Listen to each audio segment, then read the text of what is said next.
ஓம் நம சிவாய நமோ நம. பக்தி என்பது என்ன? பக்தி என்கிறது நம்ம சிவனுக்கு போய் அபிஷேகம் பண்றது, ஆரத்தி காட்டுறது, பூஜை பண்றது. இது பக்தி இல்லை. இது சிவனுக்கு ஒரு ஆரம்ப நிலை தான். பக்தியின் ஆரம்ப நிலை தான். முழுமையான பக்தி கிடைக்கணும்னா தெய்வத்தை நம்பி இருந்து வர பக்தர்களை தெய்வமாவே மதிக்கிறது, தெய்வ ரூபத்துல வைக்கிறது. அதுக்கு உதாரணத்துக்கு நம்ம அன்னதானம் பண்றோம்னா அந்த அன்னதானத்துல இறைவன் வருவாருன்னு நம்பணும்.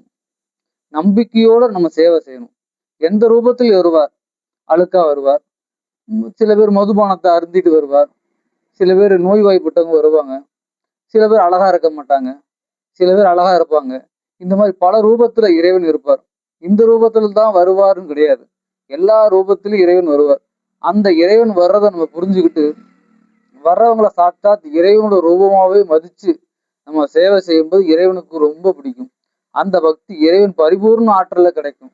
நம்ம தான் செய்யறோம், நான் தான் செய்யறேன், நம்ம தான் எல்லாத்துக்குமே செய்யறோம், நம்மளை விட யாரும் செய்ய முடியாது, அந்த மாதிரி அகங்காரத்தோட பக்தி செஞ்சா இறைவனுக்கே இல்லை யாருக்குமே மன வருத்தம் ஏற்படும்.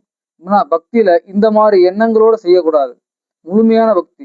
நம்மளுக்கு அன்னம் இல்லாட்டாலும் பிரச்சனை இல்லை, வர்றவங்களுக்கு பரிபூர்ணமா கொடுக்கணும். நம்மளுக்கு எடுத்து வச்சுட்டு தான் இறைவனுக்கு பூஜை பண்ணணும், எடுத்து வச்சுட்டு தான் மற்றவங்களுக்கு கொடுக்கணும் கிடையாது.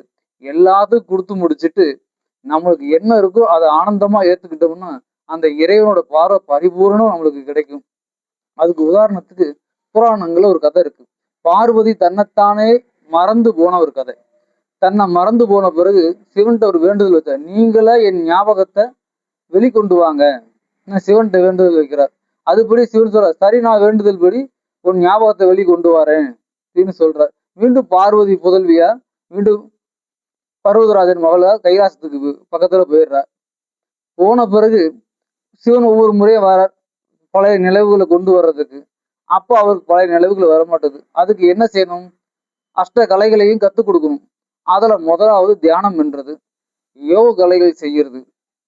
இதனால முழுமையான எண்ணங்கள் வெளிப்படுமான இல்லை. பக்தி அதுல சிவன் அவளை கூட்டு போய் ரிஷி வாழ்றக்கூடிய ஒரு கிராமத்துக்கு கூட்டு போற.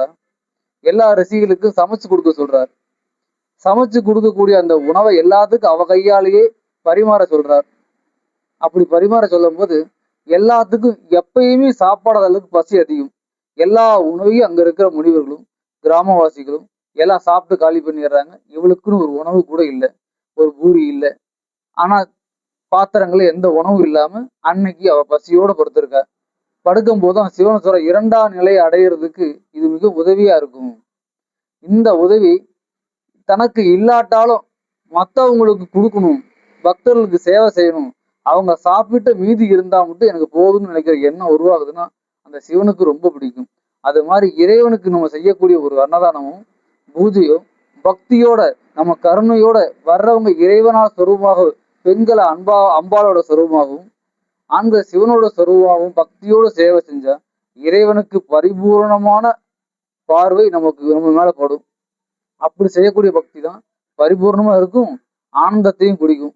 நான் எண்ணத்துல செய்யக்கூடிய பக்தி எந்த ஒரு சந்தோஷம்